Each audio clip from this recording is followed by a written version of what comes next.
संसार से हम अलग नहीं हैं। तो मन में यदि संतुष्टि है, पवित्रता है, सजगता है, तो फिर तो आनंद ही आनंद है। और यदि वहां पर ही अभी अंधकार है तो ना यहाँ भी कुछ नहीं दिखेगा, वहां भी कुछ नहीं दिखेगा, फिर कहीं भी कुछ नहीं दिखेगा। पर उसको हटाने के लिए शुरू में जब प्रयास करेंगे तो जहां जहां जो खड़ा है उसको उतनी उतनी शक्ति लगानी पड़ेगी। अब जिसको चलने का अभ्यास नहीं है तो निश्चित रूप से उसको चलने में उसको पैर दर्द करेंगे, अभ्यास उसको नहीं करेंगे। और अभ्यास भी नहीं है, लेकिन मन में एक इस तरह का भावावेश है जैसे नीरज जी को था, तो फिर उसको दर्द भी उसको महसूस नहीं होगा,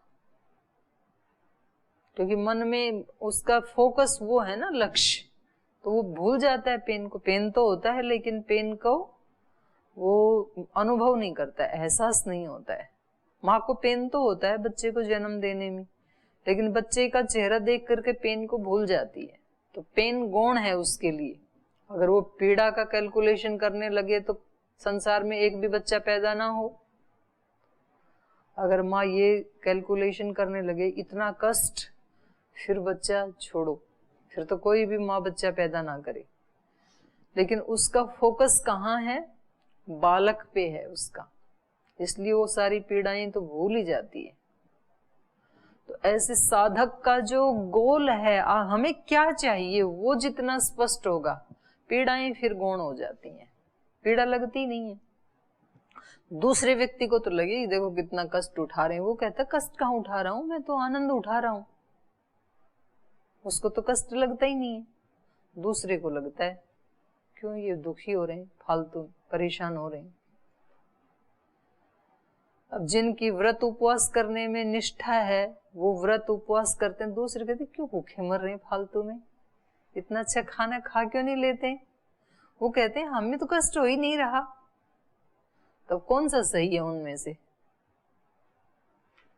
भूखा रहने वाला सही है, खाने वाला सही, कौन सा सही है? अपने अपने दृष्टि से दोनों सही हैं, दोनों का अपने अपने संस्कार हैं। चलो और किसी को शेयर करना है? ओम भांजे। हाँ इधर दो, स्वामी जी को दो। कौन बोल रहा है? अच्छा सुरेंद्र जी, जी बोलिए। ओम भांजे। केदारनाथ की यात्रा में एक अनुभव ये हुआ कि वहाँ श्रद्धा की बड़ी महत्व है। कि जो जैसे हम लोग भी गए, अन्य लोग भी जाते थे, तो मूल में केदारनाथ मंदिर ही था। और जब हम लोग ऐसे अंदर जाना नहीं चाहते थे कि जाकर अंदर पूजा करें, लेकिन फिर भी एक श्रद्धा थी अंदर में कि एक बार जाना चाहिए। अंदर गए थे, एक पत्थर की रखा हुआ था प्रतीक के रूप में। तो अंदर ये भाव जग रहा था कि मनुष्य में ही वो सामर्थ्य है जो कंकर को भी शंकर बना सकता है। एक अनुभव ये हुआ। दूसरी, पूज्य आचार्य जी यज्ञ में ले गए हम लोगों को। 8 के लगभग हम लोग प्रातःकाल 8 बजे पहुंचे थे। शॉर्ट में बताओ, नहीं तो सारी क्लास कम पड़ जाएगी आपका सुनने में। आचार्य जी थोड़े में जी, आचार्य जी अपनी अनुभूति बताओ जी। 8 बजे से लेकर के 3 बजे तक एक ही आसन पर बैठे रहे। तो अंदर एक भाव जगा कि महान पुरुष ऐसे ही होते हैं, और हम लोग एक नहीं अनेक बार उठे और बैठे एक ही जगह। तो यही एक अनुभव था कि श्रद्धा का महत्व है। व्यक्ति वही महान बन सकते हैं जो तपस्वी हो, बहुत धैर्यवान हो। ये एक अनुभव। तो दूसरे को देख करके जब देखते हैं तो लगता है कि हमें भी उसका थोड़ा सा तो करना ही चाहिए। जी आप बताइए। माइक देना, इधर माइक दे दो।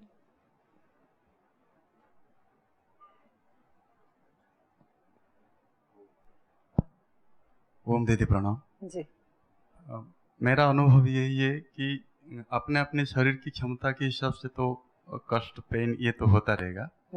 लेकिन वहाँ पर मैं एक देखा कि जो परमात्मा का जो एक रीत नियम है ना, वो कितना अच्छे तरीका से, व्यवस्थित तरीका से वो काम कर रहे हैं। मैं वहाँ पर 2-3 वहाँ पर जो रहते हैं वो लोग को पूछा कि वो जब भी वहाँ पर जो ग्लेशियर पिघल के जो झरना में पानी आता है, जो नदी में भी, उसका लेयर कभी बढ़ता नहीं, कमता नहीं।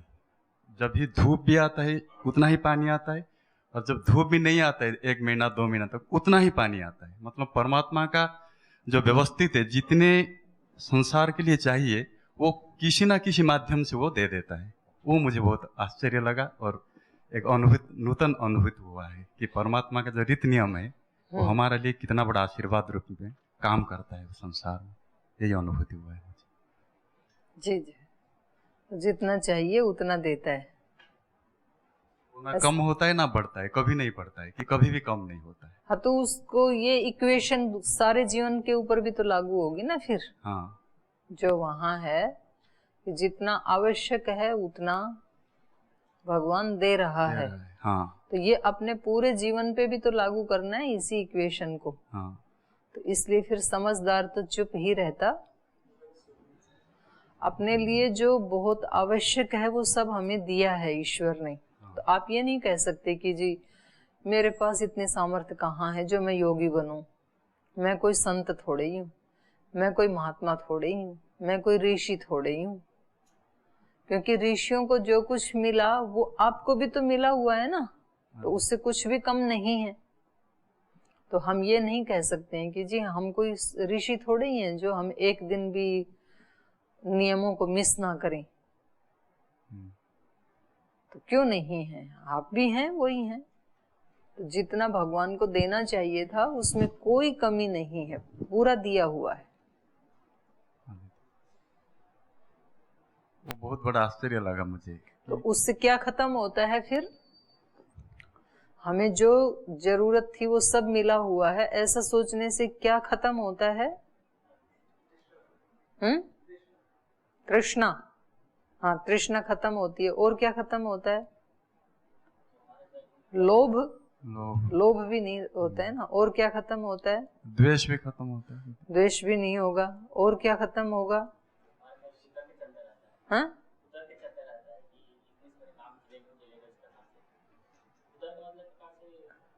कुतर्क।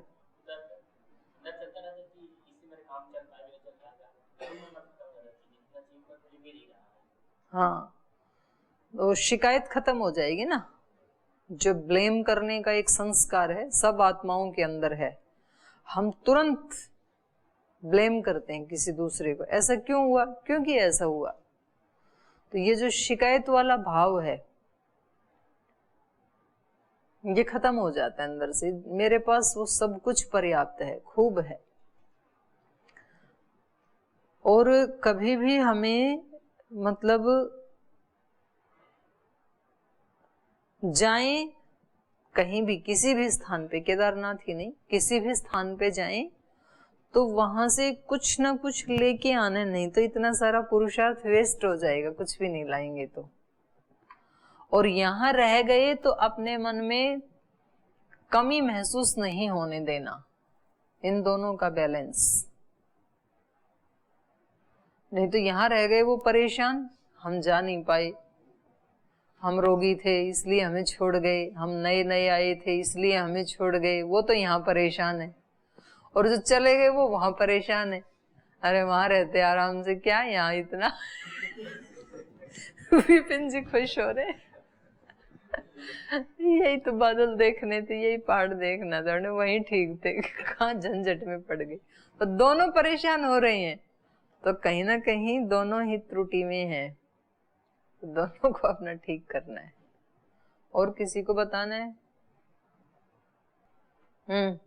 कुछ लोग जो सिटी में रह के भी भूख से मर जाते हैं, हजारों लोगों के बीच में रहते हुए भी। और वहां पे जो हमारे ऋषि मुनियों ने जो वहां पे तप वगैरह किया, तो मतलब तप वगैरह कह रहे हैं। हाँ, तो तप किया ना। भाषा ठीक होनी चाहिए। तप वगैरह क्या होता है? तप किया, ऐसे तप किया वहां पे। तो मतलब इतना जहाँ पे मानव मनुष्य तो ठीक है, पर जीव भी एकदम से नहीं दिखते हैं वहां पे। ज्यादा पेड़ पौधे भी नहीं है, ऐसा कुछ मतलब बिल्कुल जैसे 6 महीने रहेंगे सब कुछ खत्म हो जाएगा। तो वहां पे भी उनको सब खाना पीना मिल रहा है, और हम जैसे यहाँ से गए तो इतना ऊपर पहाड़ी पे चढ़ना, फिर भी किसी दर्द की अनुभूति नहीं होना। और वहाँ पे मैंने, यहाँ पे भी जैसे ठंड का मौसम रहता है गर्म पानी से नहा लेते हैं, वहाँ पे एक मन में कि जल्दी से जाऊँ और भगवान के दर्शन करूँ और थोड़ी सी देर आंखें बंद करके बैठूंगा। तो ठंडे पानी से भी नहाना, मतलब अनुभूति क्या है वो बताओ, समझ में नहीं आया। आप क्या लेके आए वहां से, आपको अनुभव क्या हुआ? यही तो कि मतलब ऐसी हमारे भी काश ऐसा कभी किस्मत में हो कि मैं भी ऐसी जगह जाके थोड़ा सा वहां जाके भी कह रहे हमारी किस्मत में हो, मतलब पहुंच गए जाके वहां पे तपस्या वगैरह करूँ या फिर ऐसा कुछ तपस्या वगैरह तपस्या करूँ मतलब। तो एक मेरे को अभी 2 दिन में क्या लाए उसकी बात करो ना, मतलब फिर उसको पेंडिंग पे कर दिया अपने आनंद को कि मतलब वो कोई तपस्या वगैरह हो तो कुछ मिले। 2 दिन में क्या मिला वो बताना है। वही जो मतलब आंखें बंद करके तो मतलब बैठे यहाँ पे थोड़ा सा समय लगता है। इसका मतलब अभी तो खाली है, अभी नहीं मिला क्योंकि तपस्या वगैरह तो हुआ नहीं। नहीं तो एक और रहता है ना इंसान के मन में कि थोड़ा सा और एक जितना मिला तभी उससे तो थोड़ा रहेगा, और जब मिला नहीं तभी तो रहेगा ऐसे। मैं तो ये पूछ रही हूँ अभी क्या लेके आई, क्योंकि अभी एक बार गए तो इतना तो लाना ही चाहिए ना कम से कम एक दिन में। अगर कुछ वर्षों में अनंत मिल सकता है तो 2 दिन में इतना तो मिलना चाहिए। और 2 दिन में इतना नहीं लेना आया यदि, तो वर्षों में भी फिर खाली रहेंगे, जैसे कि वहां खच्चर वाले हैं। तो मेन बात क्या है? ग्रहणशीलता। किसी भी स्थान से आप ग्रहण कर सकते हैं अगर ग्रहणशीलता है तो। ग्रहणशीलता सीखनी है तो किससे सीखें? पक्षियों से। कई बार बताया मैंने, कूड़े कचरे में से भी क्या निकाल लेते हैं? अन्न के दाने निकाल लेते हैं। कबूतर चिड़िया देखें कचरे के ढेर के ऊपर, और वहां से क्या निकाल लेते हैं? हमें तो वहां कचरा दिखाई देता है, उनको क्या दिखाई दे जाते हैं? अन्न के दाने दिखाई दे जाते हैं, वो वहां से भी निकाल लाते हैं। और नहीं दिखेगा तो सामने पड़ा हो तो भी नहीं दिखेगा। तो हमारी ग्रहणशीलता कितनी है, और ग्रहणशीलता बढ़ाई जाती है, ये अपने आप नहीं होती है, किसी के अंदर भी उसको बढ़ाना पड़ता है। ग्रहणशीलता को बढ़ाने के लिए पहले जो भरा हुआ है उसको खाली करना पड़ता है।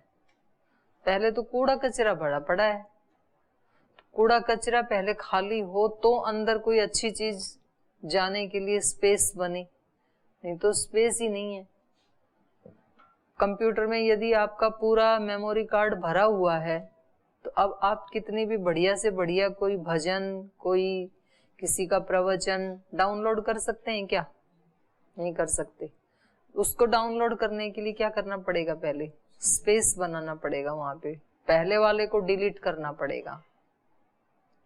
तो हमने अभी तक जो कुछ भर रखा है ना वो पहले हटे, हमारे वो आग्रह टूटे जिनको हमने सुख मान रखा है, जिन चीजों को अभी हमने सुख मान रखा है, शरीर को जो अनुकूल है उनको, इंद्रियों के जो अनुकूल विषय हैं उनको हमने सुख मान रखा है अभी।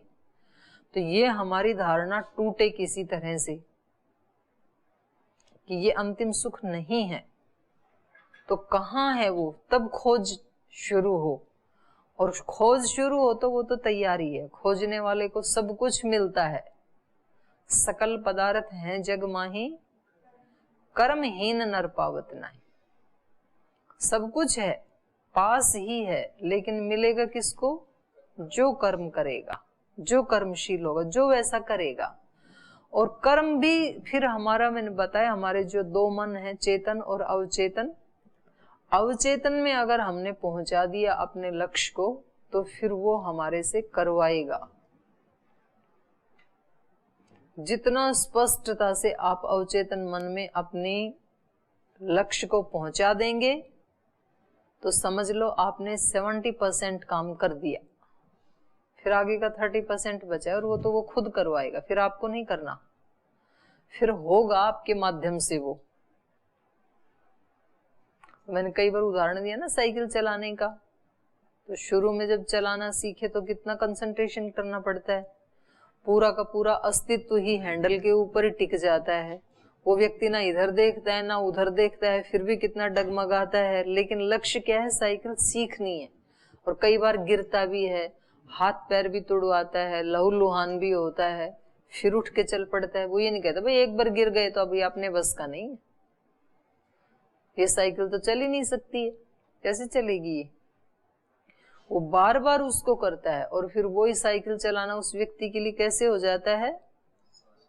मतलब कुछ है ही नहीं जैसे, ऐसे लगता है ये साइकिल चलाना कोई काम है क्या? जब आपको साइकिल चलानी आ गई और आपको कहें कि आपको साइकिल से जाना है फेज 1 और आपको वहां से ये कोई सामान लेके आना है, कोई दवा लेके आनी है, तो आपसे कोई पूछे कि कहाँ जा रहे हैं तो क्या कहेंगे? नहीं, किस लिए जा रहे हैं? किस लिए जा रहे हैं? दवा लाने जा रहे हैं ऐसे बोलते हैं आप। साइकिल चलाने जा रहे हैं ऐसे बोलते हैं क्या? साइकिल चलाने तो जा तो रहे हो। पहले जब साइकिल चलाना सीखा तब साइकिल लेके जब घर से बाहर निकले तब क्या कह रहे थे? साइकिल चलाने जा रहे हैं। अब साइकिल चलाना क्या हो गया? ना जैसे हो गया। अब आप कहते हैं दवा लेने जा रहे हैं, जैसे साइकिल चलाना तो कुछ है ही नहीं मानो। तो ये क्या है? ये हमारा सबकॉन्शियस माइंड में हमने डाल दिया। अब ये ऑटो मोड पे चला गया तो हमारे शरीर से ऑटोमेटिक हो रहा है, वो चीजें ऑटो मोड पे चली जाती है ना, तो फिर हम कहते हैं जी वहां कुछ नहीं करना पड़ता, वहां तो ऑटोमेटिक सिस्टम लगा हुआ है, वो अपने आप होता है।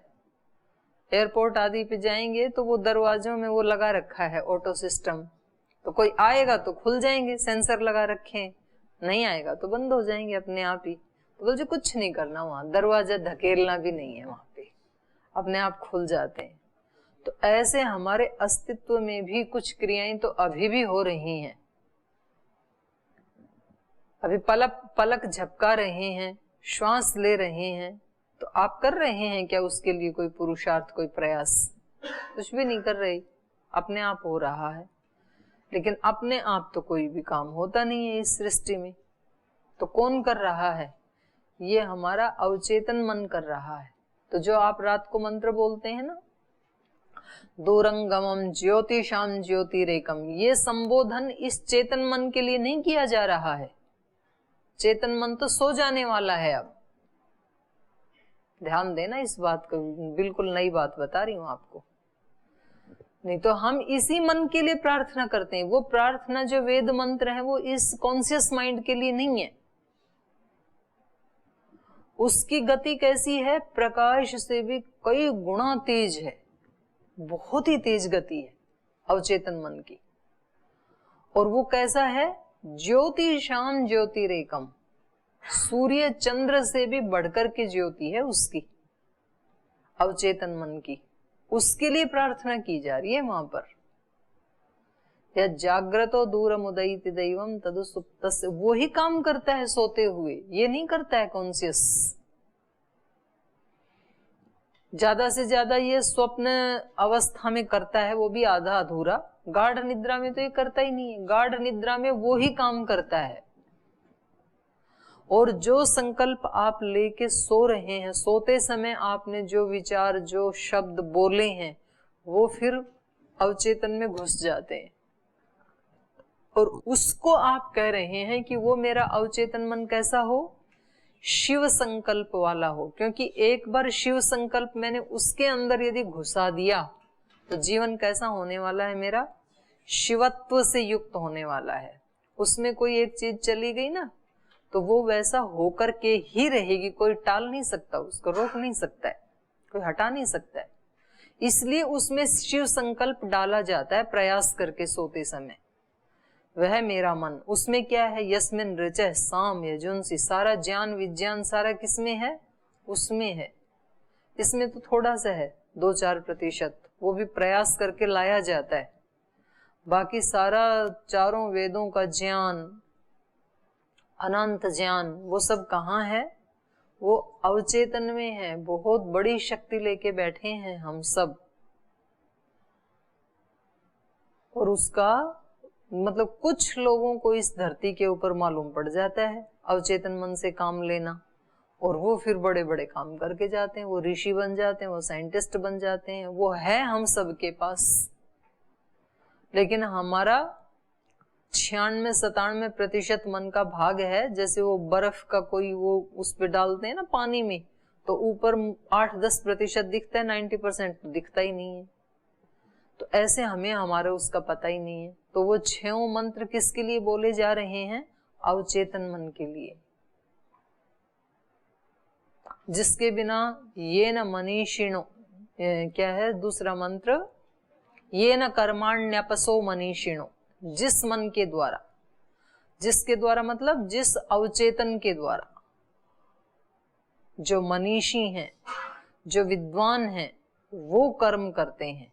क्योंकि उनके कर्म कैसे होते हैं? एक्स्ट्रा ऑर्डिनरी होते हैं, सामान्य मन के कर्म नहीं होते उनके।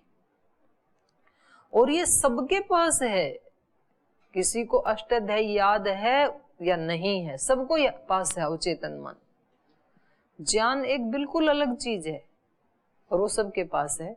नहीं तो फिर इस दृष्टि से यदि आप वाली विद्वत्ता को ही यदि हम विद्वत्ता काउंट करें, तो हमारे जो दादा नाना दादी नानी थी वो तो फिर सारे बेवकूफ सिद्ध हो गए, क्योंकि उन्होंने तो दर्शन अष्टाध्यायी ये याद किए ही नहीं। लेकिन क्या कोई व्यक्ति कह सकता है कि वो अज्ञानी थे? नहीं कह सकता है। उनके पास जो ज्ञान था वो कभी तो उनके साथ ही लुप्त हो जाता है।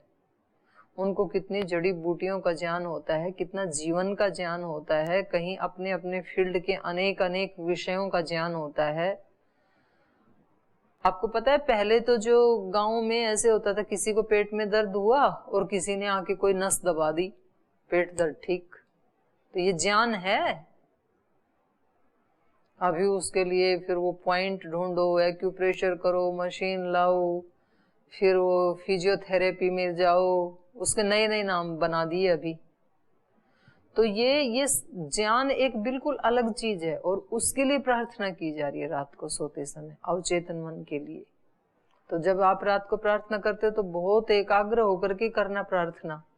अगर समूह में मंत्र बोलते हुए एकाग्रता ना भी बने, क्योंकि वहां जो है ना, कोई ऊंची पिच में बोलता है, कोई लो पिच में बोलता है, कोई मीडियम बोलता है, वो सब ऐसा बन जाता है खिचड़ी, तो एकाग्रता बनती नहीं है। तो ठीक है, उसको बोलो, उसमें भी कोशिश करो एक रिदम में बोलें, सब एक ही पिच में बोलें। कोई एक बड़ा व्यक्ति जिस पिच में शुरू करता है सब उसी में बोलें, ऐसे होना चाहिए। लेकिन उसके बाद जब आप अपने बिस्तर पे जाते हैं तो अपने बिस्तर पे बैठ करके खुद एक एक शब्द, एक एक मंत्र के ऊपर गहराई से चिंतन करते हुए, तब यदि आप मंत्र पाठ करके सोएंगे तो फिर आप उस शक्ति को जगा सकते हैं, अवचेतन मन की। तो आप इसके ऊपर और चिंतन करें।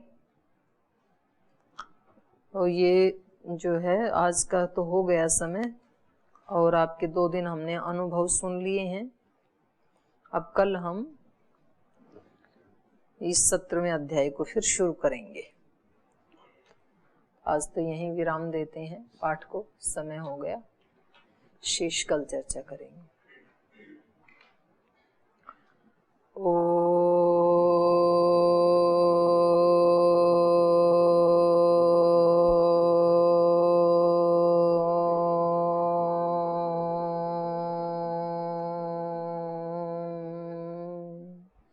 शांति शांति शांति। श्री गुरुभ्यो नमः। हे हृदेश्वर, हे सर्वेश्वर, हे प्राणेश्वर, हे परमेश्वर। हे हृदयेश्वर, हे सर्वेश्वर, हे प्राणेश्वर, हे परमेश्वर। हे समर्थ, हे करुणा सिंधु, हे समर्थ, हे करुणा सिंधु। विनती ये स्वीकार करो, विनती ये स्वीकार करो।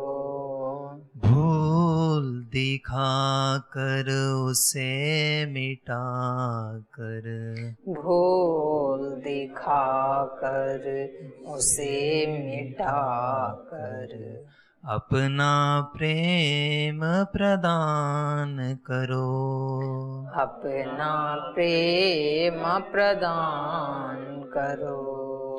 पीर हरो हरि पीर हरो, पीर हरो हरि पीर हरो, पीर हरो हरि पीर हरो, पीर हरो हरि पीर हरो। हे हृदयेश्वर हे सर्वेश्वर, हे प्राणेश्वर हे परमेश्वर, हे हृदयेश्वर हे सर्वेश्वर, हे प्राणेश्वर हे परमेश्वर, हे प्राणेश्वर हे परमेश्वर, हे प्राणेश्वर हे परमेश्वर। ओम श्री गुरुभ्यो नमः।